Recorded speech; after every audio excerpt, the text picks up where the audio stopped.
Ladies and gentlemen, good afternoon. Welcome on the Culture News. My name is David SERERO, and I have the pleasure to have today over the phone a fantastic, very, very talented producer and director and also conceiver. His name is Mr. Jesse FREEDMAN. You probably have heard of his name for all the wonderful work that he has done previously. And I have the honor to have him over the phone today to talk about his brand new production, which is called Jew versus Malta. So I'm sure the name would sound familiar to you because of the Christopher Marlowe's The Jew of Malta, but this is something totally different. This is really an original production that is about self-made celebrity monsters. If you watch the debate recently, you know who I'm talking about, which it uses the music of Kanye West and to understand the political theater of Bertolt Brecht and, of course, as I just mentioned, Christopher Marlowe's The Jew of Malta. And we have over the phone today the one and only Mr. Jesse FREEDMAN. How are you, Jesse, today?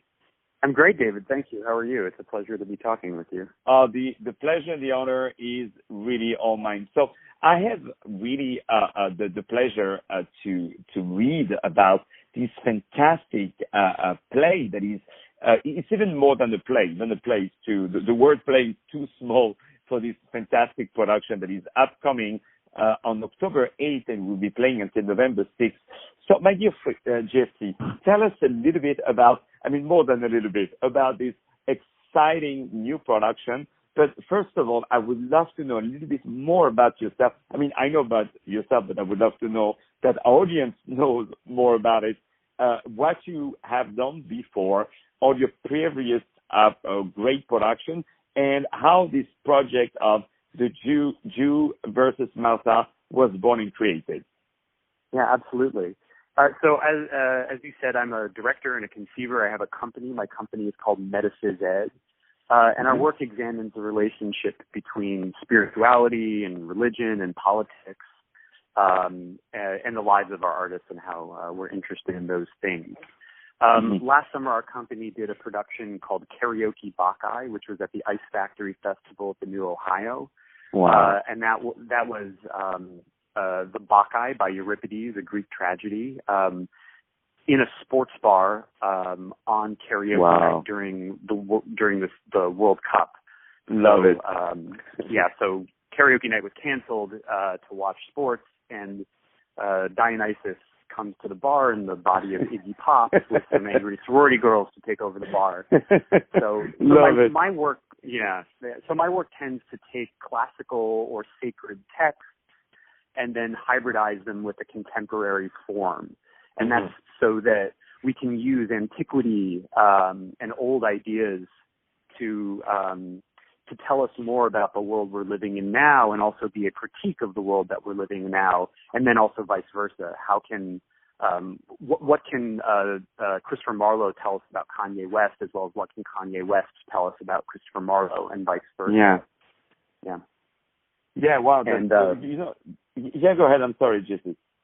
And so the work kind of jumps back and forth between theater and classical theater and very contemporary theater, multidisciplinary dance and design elements. So it draws from a lot of different theater conventions and traditions.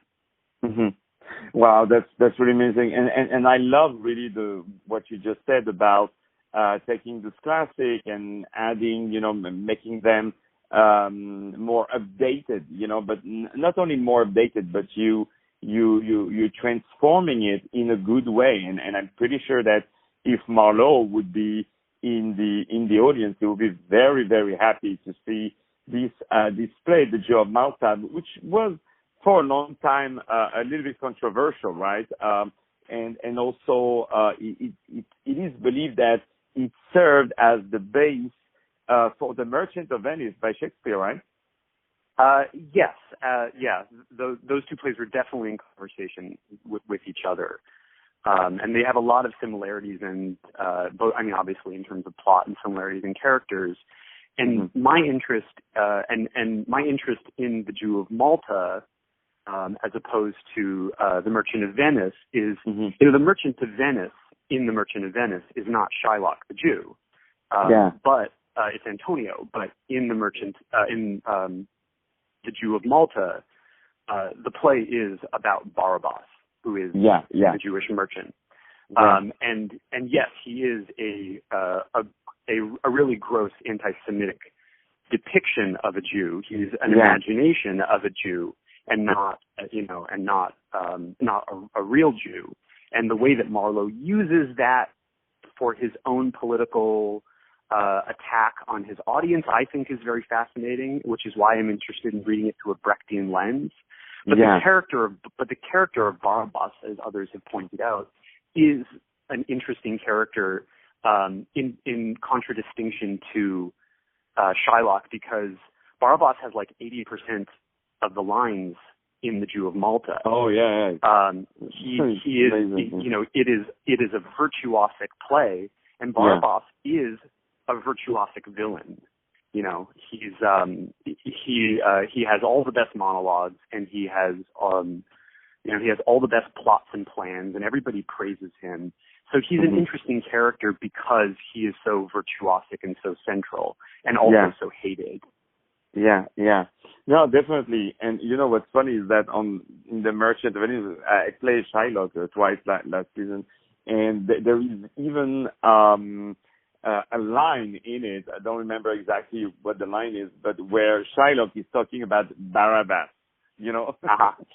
So it's funny how to see these two plays that are connected. It's also interesting to see how something from the antiquities, something that is quite old, let's call it that way, and even something by the time of Brecht or Marlowe, is still actual of today. And even the love relationship between a man and a woman still hasn't changed over the years, and also the political power. So my question, I'm sure you see it coming, is how do you see now, knowing that we are in this presidential debate, in what do you think Jew versus Malta, your fantastic new play that is coming up on October 28th, what do you think it is connected to the presidential debate? Yeah, absolutely. We deal very, very closely with the context or the awareness that there is this political circus that's going on. Marlowe was somewhat of an anarchist, and he was very anti-church. So he is always taking these stabs and jabs at government and policy and bureaucracy. So the political climate of our country with this presidential election that's happening right now, we have a circus of enormous proportions, and people tune into these debates as if they're drinking games, and the way that the way that we demonize and hate, but also we love to hate these political candidates that we've created. And I'm not just talking about Donald Trump, but the way that people demonize Hillary. Like, people just love to create monsters. And you're right. And so the play, well, the Jew of Malta is about Barabbas. Jew versus Malta is about the idea of monsters, and how people become monsters or create monsters. And really, it's about us and how as audiences, we love to hate. Kanye West is sort of a perfect example about that. Who's someone who says, I have no other choice but to embrace this role. This is what I do well, and let's cause some hype. And so I think that is the mirror that we're putting on people and asking, what if this is the way that we, as a political body of citizens, relate to our political candidates, our political process, that it's like one big wrestling match, and that we try and figure out how to just create the most interesting debate, or the most interesting spectacle, But what is it? Are we really making change? Is that really the kind of democracy that we want to live in? Yeah. And then why do we demonize people? Why do we turn people into monsters? Why are we so content to and to allow ourselves to be scared by people who are on the other side of the party or on the other side of the border?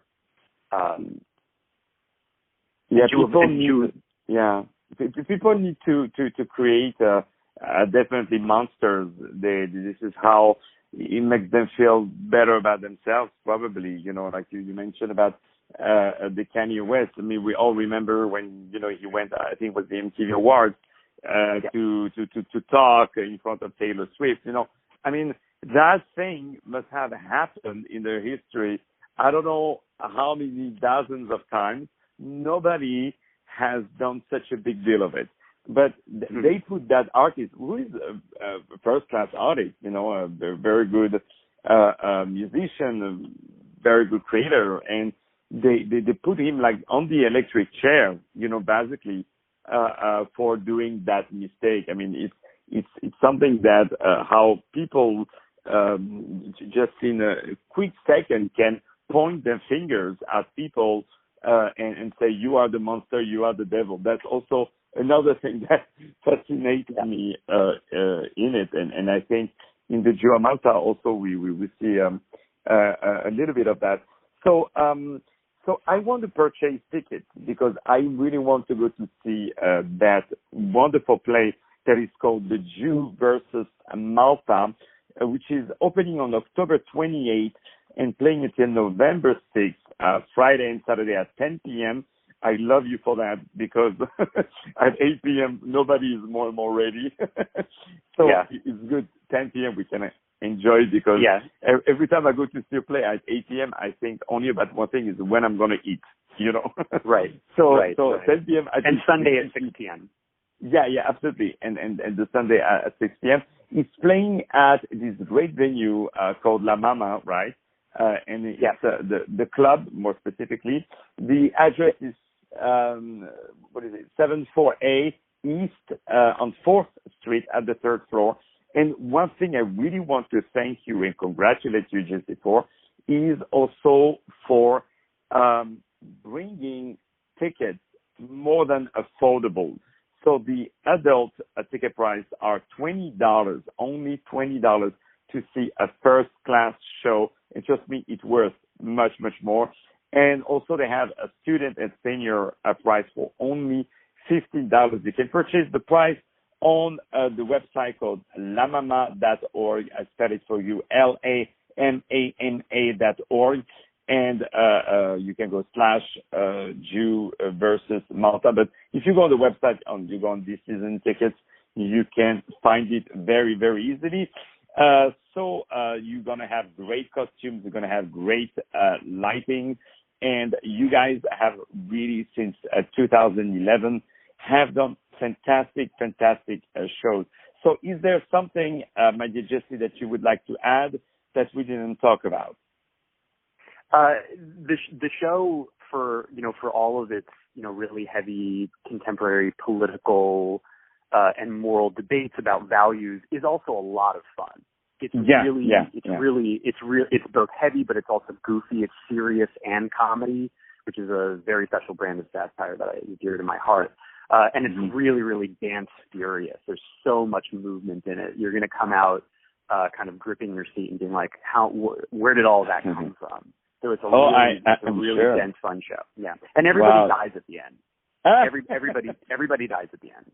So no, you cannot be mad at anyone. Everybody dies. That's also the thing. No, and what I love is right away when we see the artwork that we can see on the website of lamama.org is right away we have an understanding of how creative it is and how interesting it is. So I really can't wait. And I want to thank you on a personal point for creating always this kind of show because you're bringing a new audience to discover these classics. And we can thank you enough for your wonderful work, Jesse. Really, from the bottom of my heart, congratulations for the fantastic work you're doing. So once again, ladies and gentlemen, I had the pleasure to have today over the phone the one and only, the very, very talented director and conceiver, Mr. Jesse FREEDMAN, who is bringing to us the world premiere. It's the world premiere. I can't imagine how you're feeling before a world premiere. This great play called Jew versus, it's VS and that, versus Malta. It's a fantastic play it's more than a play. We have music, we have movement, we have everything as just wonderfully described our friend Jesse FREEDMAN. Go to see it. It's opening October 28th and playing until November 6th. Friday and Saturday at 10 p.m. and Sundays at 6 p.m. Go to see it. It's more than affordable. It's playing at La Mama on 4th Street, a very good neighborhood, wonderful restaurants around. So go to enjoy. In the New York Times and in Theater Mania, they only write great things about this great company. So, my dear Jesse, thank you a million times for taking some time out of your very, very busy schedule to be with us today. And I can guarantee you that all the audience, everybody will go and buy the tickets. Thank you, David. Thank you very much. It's been a pleasure. My pleasure. Talk to you soon. Bye-bye.